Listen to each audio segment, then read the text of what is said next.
We are live. That caught me off guard. That I was just setting up and prepping and making sure we got everything, and then I realised I could actually hear myself through my phone.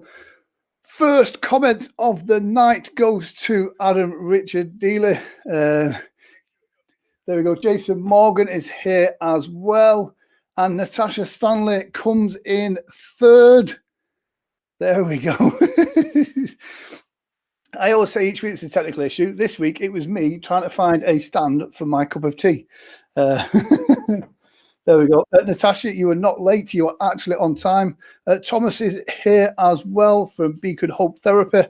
Thomas is a fantastic addiction therapist, hypnotist here in the UK. Good job you weren't naked again like last time. Yes, Adam, that is true. For those of you who don't know, Adam occasionally pops up. He has the guest link. So occasionally it pops up when I'm getting changed just before live. Yes, no peep show tonight for Adam. So people are saying, P.S. Grant, you're live. Yes, Jason, I know I'm live. And we're on time as well, which is great. Each week we bring you an expert stage hypnosis, a performer of hypnosis, a person that is in the trenches doing the work, and tonight is no exception. We've got a great guy. Some of his stuff, some people think maybe a little bit controversial, but we will ask him questions about that. That is absolutely fine. And it'll be interesting to see how things are starting to open up on the other side of the pond. So do I pop up now? So without further ado, let me play this graphic, and then on the other side, we shall welcome to Grant Talks Funny Bits, Darrin Johnson.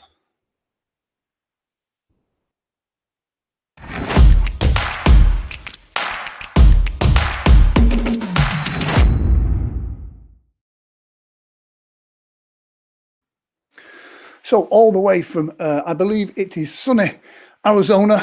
Please welcome, make some noise, ask lots of questions for the one and only Darrin Johnson. There we go. How are you? I'm good. I'm good. Enjoying the nice hot weather here in Arizona.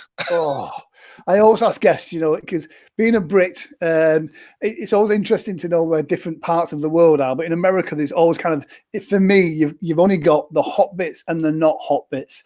And if I was in the States, I don't understand why anyone doesn't live in the hot bits. It makes no reason for it. I speak to Jim Kellner quite a bit, and I think he's in Seattle. And that's a cold bit. It's like, why would you live there? So, yeah. So, Arizona, how big of a state is Arizona?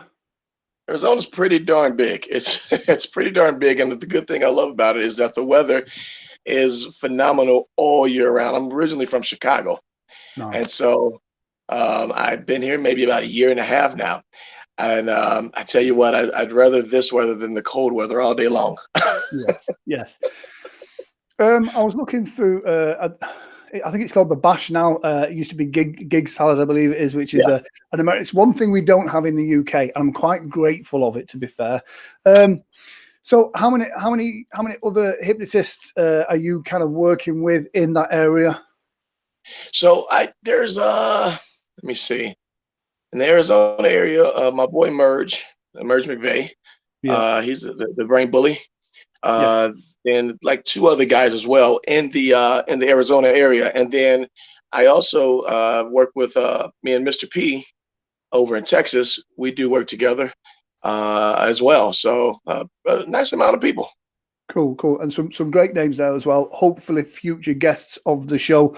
I know Jason Morgan, who is in the comment section, Emerge did his intro for his show as well. So yeah, it's really cool. And I know Emerge kind of made a name for himself with that rap that he did a few years ago, which was that's another whole story. So brilliant. I mean, we're saying this, the hypnosis community, despite being across the world, it's still quite a small community as such, and sometimes it can flare up.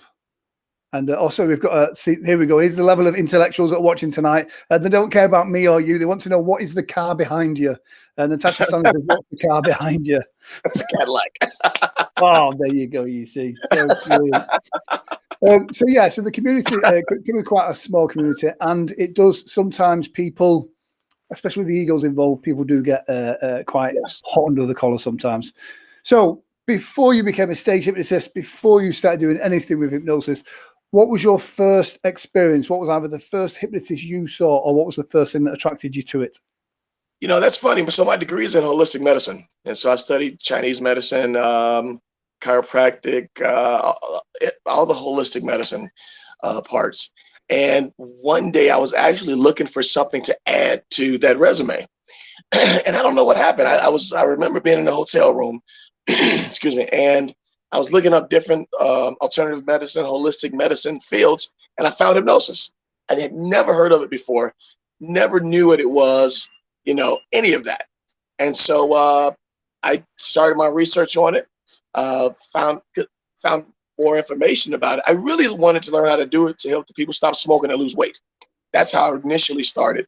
I reached out to Richard Nungaard, and that was my first experience with it, taking Richard Nungaard's home study class. And from that point, I finished his home study class and reached out to William Mitchell in the Illinois area. And then I did some training with William Mitchell after that. And so that was my first experience with hypnosis right there.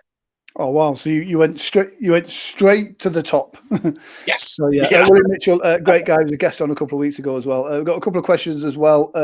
Jason Morgan says there are no egos with hypnotists. Where do you get that from? You know what? I think it's just confidence. Yeah. You know, especially when you're doing street stuff, especially when you're doing shows, you got to have that confidence. If you don't have that confidence, nothing else will work. Nothing else really matters, because people can see through that lack of confidence or that lack of ego. Yeah, absolutely. So we've got Tommy V says hello. Big Tommy, what's up? Yeah. That's a good guy right there. That's an amazing guy right there as well. Absolutely, absolutely. I went to his Ultimate Stage Hypnosis conference he put on in Vegas a couple of years ago. That was great to have a conference just focusing on stage hypnosis as well. Yeah. So yeah, Natasha mentions my badge. I'm quite proud of my little badge here. This is it's a mastermind group of hypnotists that are kind of I say elitist. It is kind of where we get together and share ideas and help develop the craft in that sense. So yeah, there we go. Very proud of that. I got it through the post for. I think they felt sorry for me, to be fair. But yeah, it's like the Freemasons for hypnotists. So tell us about you did the holistic stuff. Do you think having the therapy side of things, do you think that helped you with the stage stuff, or do you think that held you back? You know, I would honestly say it gave me the confidence for the stage. Yeah. And not really that. It got me into a world that I never knew. And once I began to realize that I was hypnotizing people, helping them stop smoking and losing weight, and I was getting results, it kind of forced me into going further. Yeah. And I'll be quite honest with you, I got into the stage part of it because unfortunately, I got quite bored of the therapy part. Yeah. You know, I got sick of just the same thing every day, same stuff. And I think I was putting myself to sleep while I was doing therapy. Yeah. I always said one of my motivations for doing stage, and this will offend quite a lot of people, it's not a very therapist mindset to have. But there's only so many fat middle-aged women that want to eat chocolate and still lose weight that you can deal with. Yes. And there's nothing wrong with that. And therapists do a fantastic job. Do you know what I mean? But for me, stages, even though it's the same, it's so different. And the ego that we talked about, a lot of people say that ego is a bad thing, but I think on stage, having an ego in a positive way can really, like you said, drive that show home. So yeah, Natasha Stanley says confidence is great, but I think issues arise when some hypnotists are arrogant and egotistical towards others. Yeah, that's absolutely true. Is that some people hide their fragility behind an ego? But yes, let's get a bit deep. Is that so? Who was you don't necessarily have to be arrogant as the hypnotist? You know, that ego and that arrogance, it kind of goes down a middle line, but you know, there's a big difference as well. You know, you could you can still be a great hypnotist, still a great stage hypnotist, and have that confidence and have what you need to have without being that jerk. Yes. Yeah. Yeah. It's one of the things doing this live stream is it's been nice to reach out to so many kind of, guys at the top of their game doing what we do. And 99% of the responses have been really positive. And I'd say there was 2 people that surprised me. And one that people think isn't coming on is coming on, who's a brilliant guy, massive ego, but an absolutely great hypnotist. And he's just waiting for the right time to come on for him as well. So yeah, it's nice that during the lockdown, we've all had our sense of identity kind of changed a lot. Yeah. Tell me about the last show you did before the pandemic hit, sort of thing. What was that like, kind of looking back, knowing that was your last show? The last show was actually I think it was a high school. It was a high school show. Yeah, and I love doing high school shows. They're fun. The kids just they love the hypnosis.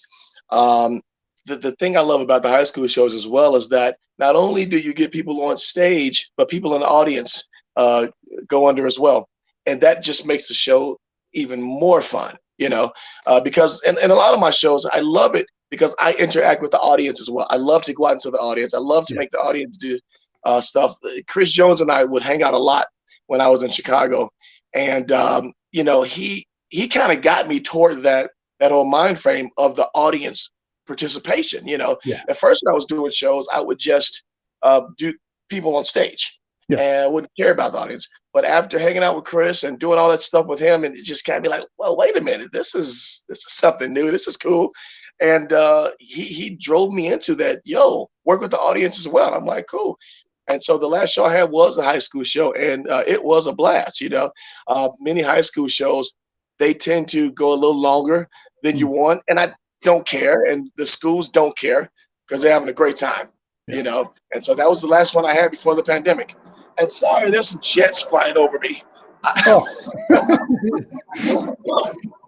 live near the Air Force Base, and so yeah. Cool. I've not had jets yet, so that's always new. Natasha Stanley says, to be fair, some of the guys you've interviewed have earned their rights to their ego. Absolutely. So you guys are open now. You're performing again now. Where are you at with COVID in Arizona? So Arizona opened maybe about 3 weeks ago. Fully opened up. And so now I'm starting to see shows come in, not just from Arizona, though, but I got something today from Indiana. Nice. I got something I had done before in Wisconsin, and so shows are starting to open up now. Schools are starting to get back to the regular routine. We just, so here in Arizona, we have in Phoenix, we have something called First Friday, and that's more like a festival. Every First Friday, you get a lot of people to just come out to a certain area. And so me and Emerge, we get out there and we hypnotize hundreds of people, and so we're excited about that as well. So things are opening up now. Nice. Looking on your YouTube, great YouTube channel, guys. Please find Darrin's YouTube and subscribe to that channel as well. You've got a great mix of stuff on there as well. Some stage stuff. I see you do a lot of street stuff with Merge. There's some really cool stuff there. I know in the UK we have certain laws and regulations, which it's a touchy subject. But I'm a big fan of impromptu demonstrations of hypnosis. In the UK, I have to say this, to demonstrate hypnosis that way for entertainment purposes is illegal. I have to say that's a disclaimer. But you've got some really cool stuff.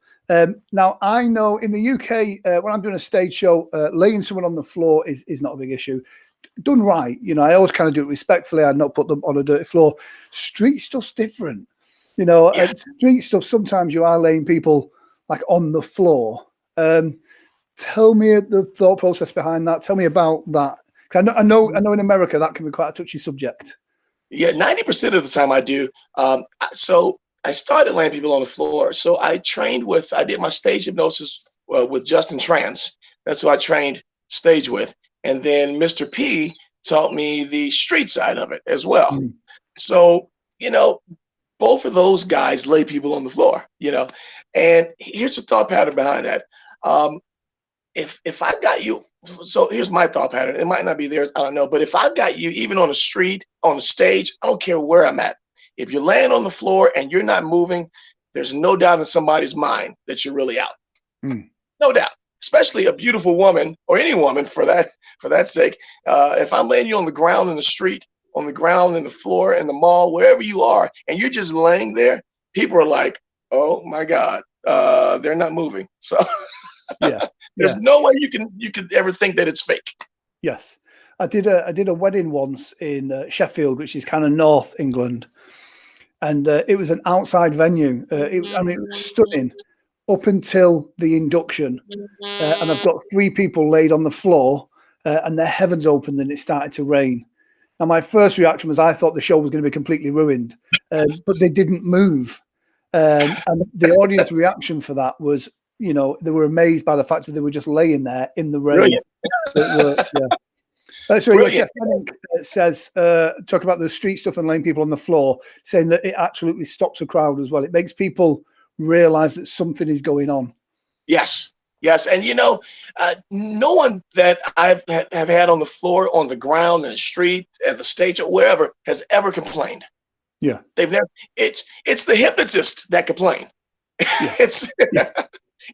It's never the onlookers. It's never the person volunteering. It's only people in the hypnosis community that have an issue with it. I've never had anyone complain, get mad, or anything about laying them on the ground. They're like, their first reaction is, "Whoa, how did I get down here?" Yeah.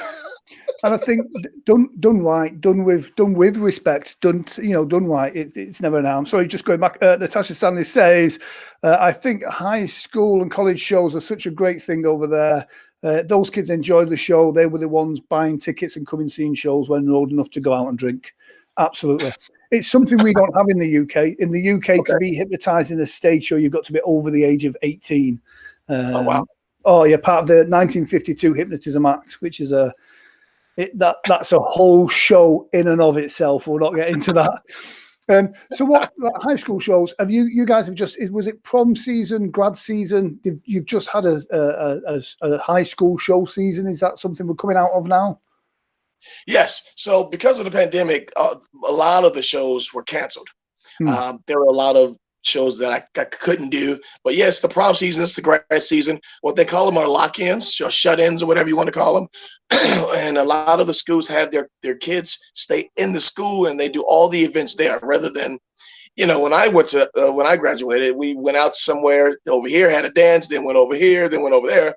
So a lot of schools here just stay right there, and we come and do the shows and have a great time. And yeah, it's amazing. I tell you what, if someone wants to be a stage hypnotist, I would definitely try to get booked in high schools, because that's going to build your confidence. Yeah. Because the kids love it. As long as you have the basics of it, oh my God, you could just blow on them and they're going to go out. Yeah. Something that I've kind of picked up over the year doing these shows as well is like the times for some of these lock-ins. Now I'm old school, as in I like to be in the car on the way back to my hotel or home at about 11 p.m. So some of the after proms, what type of times are these things going on till? I just one of the shows I had before the pandemic, I didn't get up and start the show till like 3 a.m. Wow. Yeah, 3 a.m. But a lot of times it's between 1 a.m. to 2 a.m. that you'll start. But the funny thing is, as you know, when you're doing a show, it doesn't matter, because once you get that energy going, it could be 5 a.m. and I've been up all night. I don't care. The energy, that moment, that in that moment, in that zone right there, just makes you forget about everything else. Yeah, absolutely. And it's weird you talk about that. I kind of got into stage hypnosis through a fear of public speaking as such. And for me, that moment just before the intro music starts, I'm a different character than when that intro music starts and I walk out, and the energy is just such a great thing that feeds you through. I think I almost broke a toe once because I had I think the correct term is a heavy set lady. landed on a chair that landed on my toe. And Oh man. well, because of the adrenaline, I didn't feel anything until after the show. And then it Yeah. hurt. That's what typically happens. You don't feel anything. Nothing else matters but that moment that you become the entertainer. Yes, Yeah. absolutely. So we talk about kind of the best shows and the worst shows. During those times, and you've done many shows, there must have been the odd show where things didn't go quite as planned. What is the one show that stands out in your mind as either the most challenging or the one that taught you the most about what not to do? You know what? I can remember one of the first earlier shows I had. My buddy Freddie Justice gave it to me, and it was a rough show. It was a Harley Davidson all biker show, Oh, and oh my god! And I was kind of new into the stage industry, and oh man, that was rough because those bikers were looking at me like they want to kill me. My story very similar. My one show that I always tell people, it was the Outlaws Motorcycle Group. They've got a chapter here in the UK, and that was a whole. And I remember getting out and getting paid, getting in the car, and I was alive, and so I was happy. And I rang the agent and I went, "Don't you ever send me there ever again." Lovely guys, if you're watching, lovely guys. But yeah, the challenge. Yeah, that was rough, man. To have those motorcycle guys watching you and staring, and a lot of them didn't want to go under, or a lot of them didn't want to even volunteer. And so, I'm having to go in the audience and get people. Oh my god, I think I peed my pants that day. But thankfully, it was a great show. The funny thing is, after the show, all of them came up to me and said, "Whoa, I had a great time." And I was like, "Well, I couldn't tell because you didn't have a smile on your face." I think it's the one thing we see as entertainers sometimes is we'll look out into the audience and see that one face that isn't happy, that isn't smiling, and you think, "Oh, what can I do more? Can I do more?" So, what's your standout? What's your favorite show you've had to date? Whether it be for a celebrity, whether it be in a particular venue, what's your dream show been so far? That's a good question. I can't really say I've had one because to me, every show is that dream show. If I could say that, because as you said earlier, every show is different.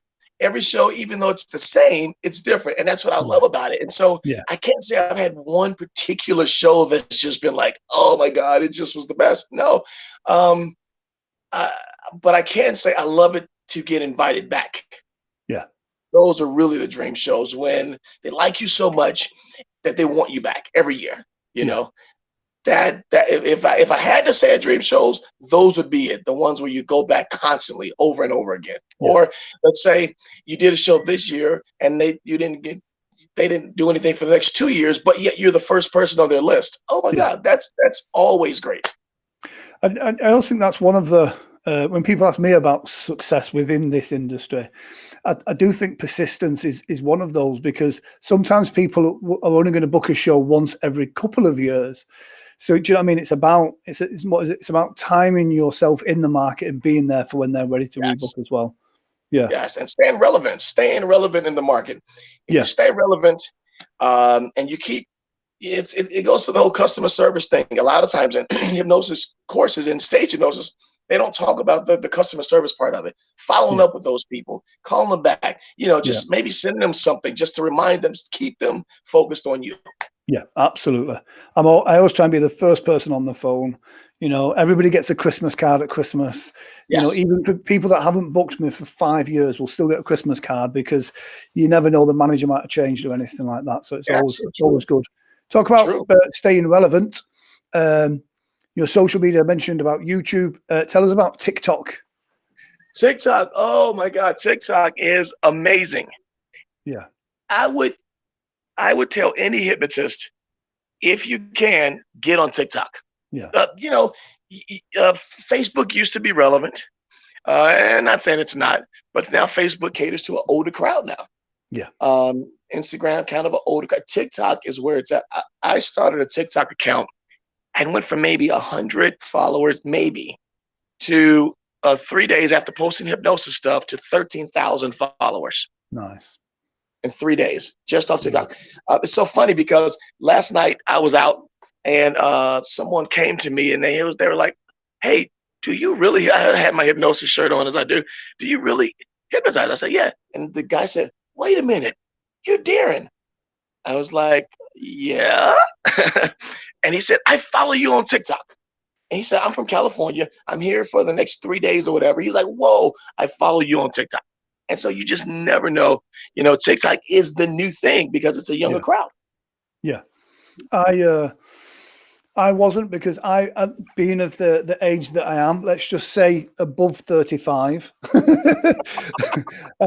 was. Listen, I'm always kind of, 42. Stop it. yeah, somewhere like, yeah, we're in a similar ballpark. Let's just say that. Uh, I kind of thought TikTok was just young girls doing stupid dances. There was no place for a middle-aged hypnotist on TikTok. And then Natasha, who's just in the comment section now, she said I should do it. And literally the response was like, wow. And I've got genuine leads straight from TikTok.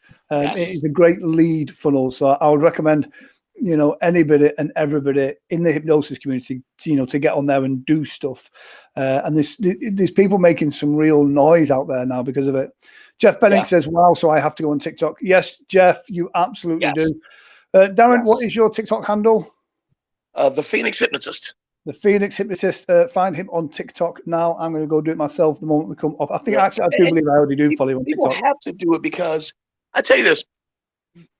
You have a ton of beautiful women out there that I noticed this. There's a ton of beautiful women that are on TikTok, bikinis and all that stuff. Good for them, right? But hypnosis is different. Yeah. It's something people aren't used to. It's something they haven't experienced. It's something they want to know more about. You can see a beautiful woman anywhere. But you know how many people I've had tell me I've never met a hypnotist before? Yeah. Yeah, true. But you can meet a beautiful woman every 10 steps. Well, I'll come to Arizona. You come to Huddersfield in Yorkshire, and you may have to up those steps a little bit. Let's do it. Let's do it. I am game. Yeah, maybe every 50 steps in Huddersfield. I am game. Let's do it. Yeah. You talk about beautiful girls in bikinis and such. Some of your videos, I believe you have got some specialist dancers that you are hypnotizing. Yes. See, I've always shied away from being in pictures with attractive girls, just because I'm conscious of my age now, and I don't want to look like the weird, creepy guy using hypnosis to get girls. You pull that off, not the weird, creepy guy, but you pull off hypnotizing girls at being okay. I found it fascinating that the dancers you were hypnotizing would go into hypnosis, because I would have thought they'd have felt vulnerable from the attire that they are wearing, but they do still go and get very relaxed. So yeah, that must have been. So what happens in that scenario, if you hypnotize a customer, as you know, anywhere, while you're on the street or anywhere, others get interested and they want to know, what's it like? What is it? And so the dancers, that's a whole industry that as hypnotists, sometimes we're afraid to go into and touch because of that, because we think it might make people feel weird. But guess what? Those are customers. Those are leads. Those are people who have issues as well. If you're doing therapy, they smoke, they drink, they do all of that. They have low self-esteem. I hate to say it, it's the truth, And so those are potential leads. Anyone you hypnotize is either a show or therapy. Yeah. I must have kind of a couple of points. One, do you think that has a negative effect on like the high school bookings that you do? If they kind of see that, will that have an impact on your work? It could on some levels, but that's when you have to market yourself a little more, market yourself different, and let the high schools know. That's in a more of an adult show. I do an adult show and a PG show. And so if you kind of let them know up front what you do, I haven't seen a problem with it. I haven't seen. Matter of fact, I've had no person. I've had one company that didn't want to book me because of it, and I'm like, oh wow, because there's tons of other people, tons of other high schools, that will do it. You've got your top on there. It's got your name on it. It says hypnotist on it. Has it got anything on the back of it? Yes. It says, I don't know if you can see it. It says ask me to hypnotize. Brilliant. And so everywhere I go, I have a shirt on, and it does two things. It's marketing, of course. Yeah. But it also continues to help me better myself over and over. Because as you said, impromptu, I'm in the mall or at a store and somebody's like, hey, can you hypnotize me? Why not? Let's do it right now. Yeah. That challenge right there, where you're not on stage, where they're not being prepped to get hypnotized, or they're not being, told this is that. No, it's in that moment. And either it's going to happen or it's not. I love the fact that it says on the back, ask me to hypnotize you, because I've had it when I'm out and about and people go, oh, you're Grant the hypnotist. But they're almost embarrassed to ask to be hypnotized, but they're fascinated by it. And you see there's a whole play where they kind of ask questions and go that. By having something on your back that says, ask me to hypnotize you, straight away, it gives them permission to approach you and go, hypnotize me. Yes. And like you said, it polishes your game because you're then being challenged all the time. 100%. Brilliant. And that's what makes the stage, that's what makes, honestly, the street stuff makes the stage easy. Yes. Very easy. Yeah. Again, in the UK, it's different stage stuff, street stuff. Yeah. The only issue I've kind of got with street stuff is when people, inexperienced hypnotists, just watch street stuff on YouTube and then go out and try and recreate that without the understanding of what's going on. So I'm always paranoid that may cause something. When you talk about how the street stuff improves your stage game, we've got a short 3-minute clip, and it's a great example of it. There's one of the ladies in the back during the clip. You go up to her and you kind of do the reinduction. You go sleep. And you see straight away she's like, oh, it's either she's either saying it's not working or she's not responding to it. But then you don't let that knock you off your game. You go back in, you double down with your confidence, and then you just see a meltdown. For me, from an audience member, that's more profound because you've seen the struggle and it happen. But I shall play it and then we'll talk about it on the other side. But there's some really good stuff in this as well, the audience interaction. So yeah, we'll play this and then come back on the other side. Cool.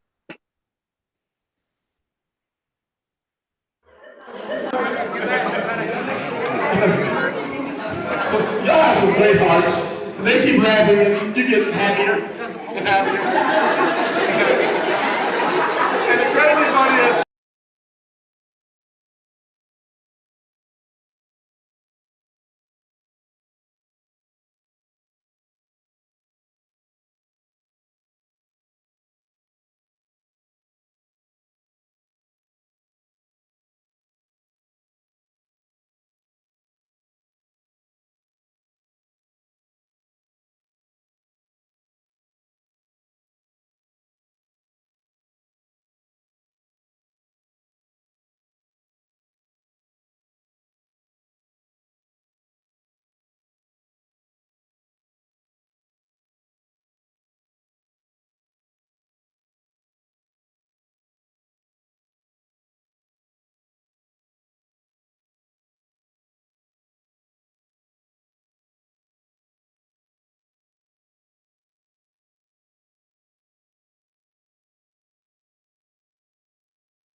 And we are back, but I think we have been kicked off Facebook. Nice. Let me just refresh this. We seem to have had 1 second. We seem to have crashed on Facebook. 1 second. Let's just try again. Reload.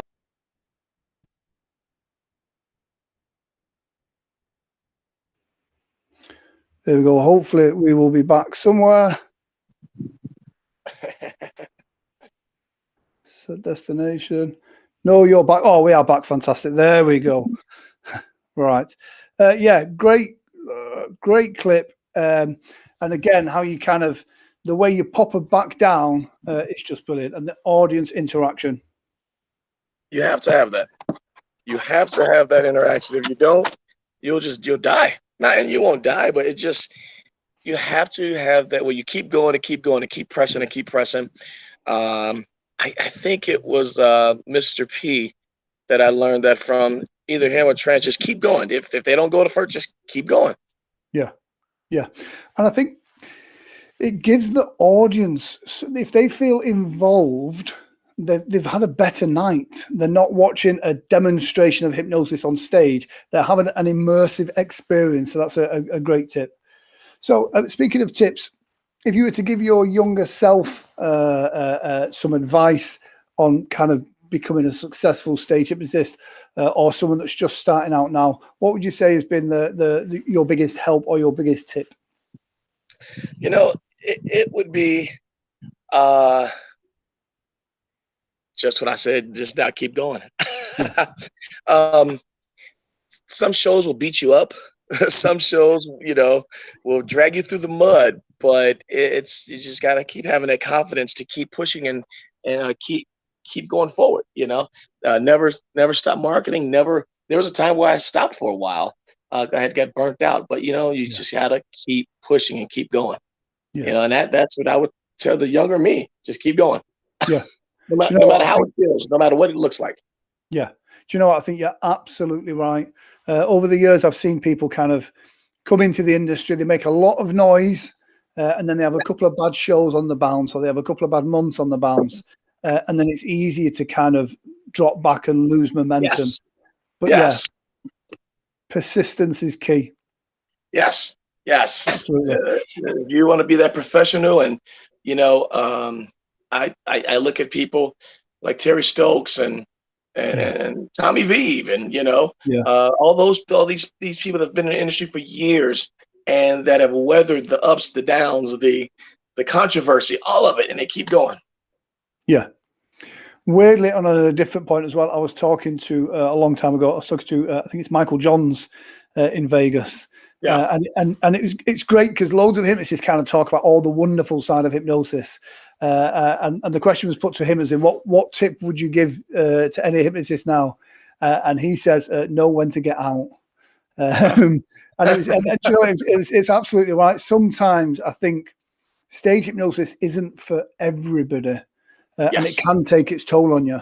But like you said, being persistent and pushing through, you can really achieve some amazing things. And I think too, as a stage hypnotist, some people should, one thing I would have done maybe early on is took an improv class. Yes. Chris had always told me, "Hey, Darrin, take this improv class," and I was like, "Oh, okay." Well, what I found that is many stage hypnotists aren't funny. Yeah. They just depend on the work of the hypnosis to be the part. But if you could combine that comedy with the hypnosis together, oh man, dynamite. Yeah, I think hypnosis is just a tiny part of what we do. Everything else, presentation, stagecraft, improv, all that stuff is what makes for a great show. Yeah. I always ask this question as well, and it's just so I can put an Amazon affiliate links in the description later on. But if you were to recommend 2 hypnosis books or business books, what would those be? I really, oh my gosh, I couldn't recommend them. I read a lot. So honestly, I have read a few of Richard Nungaard's books. Yeah. I think he has the last one I read he had was Contextual Hypnosis or something like that. Great book. Yeah. Great book. I read a lot of his stuff. Unfortunately, throughout the years, I've lost a lot of my hypnosis books, but I would definitely go go to him, and because he has a lot of great material. Yeah, brilliant. Well, there should be a link in the description afterwards. You've got a training coming up as well for stage hypnosis. Is it for stage or for street stuff? So I wouldn't. It's just for hypnosis in general. How to hypnotize, pretty much. Basically, the hypnosis 101. Yeah. But in that though, Merge and I we do it together, and we do it live with people. We do 2 days of class work, and then the third day you're out on the street, out with people, random strangers, hypnotizing. Brilliant. Yes, brilliant. I think that's the best way. I remember when that's how I first did it when I was with Mr. P. I did 2 days of class with him, and then he threw me out on the street in Dallas. I think it was Dallas or Austin area or whatever. And oh my God, I was like, what in the world is this? Because I had been used to therapy, they're sitting in the chair, but yeah, that's what we do. 2 days of class, and then we take you out on the street. It's so important to get that practical element in it, because just the theory, it's all that theory is wonderful. But until you look that person in their eyes and command them to sleep, or whatever word you use, none of that means anything. For guys in the UK as well, an unashamed plug, myself and Christopher Caress, the crucial hypnotist, do have a course coming up in October time as well. How do people contact you to kind of get more information on the course? They can either go to my TikTok or my Instagram, The Phoenix Hypnotist. Brilliant. Yeah. Brilliant. Fantastic. So, when's your next show? I have one booked. Well, actually, I have 3 coming up over the next 2 months, and then Merge and I are putting one together for the end of next month. Nice. And so we're gonna do it together, and it's gonna be more of a impromptu kind of comedy hypnosis show, mixed with the comedy aspect to it as well. Brilliant. Are you having to put in certain measures for the whole social distancing, face masks and that type of thing? How is that panning out? Well, Arizona has lifted all of that. Oh, brilliant. So yeah, we're not wearing face masks. None of that stuff is applicable anymore. So unless the business wants it to happen, but we're free of face masks and everything. I did a couple of shows during kind of lockdown with face masks and everything. I did one, and I got through the show, and I kind of said I would never do it again, because the energy on stage is just not the same that way. And then just as we've slowly coming out of lockdown, I did one in open air venue here in the UK. And after that one, I said, I'm going to wait until we come out of proper lockdown, just because it wasn't right, if you know what I mean. So yeah, but you can't breathe. Yeah. Gosh. Brilliant. Is that there we go. Roy Miller says, is that Emerge McVeigh? He's brilliant too. Yes. Yes. Yeah, that's my good buddy. Well, I'm going to drop him a message straight after this, actually, and see if he'd like to come on as well in a couple of weeks' time. It's weird because there's so many greats in our industry, and it's the guests that have come on have not been in any particular order.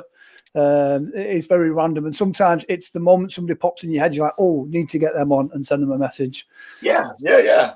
I think he would be pleased. Oh, fantastic. Well, then I shall drop him a message straight after this and put in a good word for me. So final words over to you, Darrin. And thank you very much for being a guest on tonight's show as well. It's been a true pleasure speaking to you as well. And hopefully at some point I'm going to make it over to Arizona, because apparently you're only 10 steps away from a beautiful girl in a bikini. So if anything's going to sell Arizona, that is it. I wish we had a beach here. To get to the beach, I got to go to California. So yeah. It's not too far away though. Fantastic. All right, nice one, Darrin. Thank you very much for being on. And it's been, like I say, it's been an absolute pleasure. Good luck with the shows you've got coming up as well. And guys, subscribe to his YouTube, follow him on TikTok, and get in touch about that training as well with him and Merge. It's going to be fantastic. Roy Miller says he's coming to my course. Oh, fantastic, Roy. Brilliant. Right, guys, thank you very much for having us. And again, enjoy the rest of your afternoon. You too. Thank you.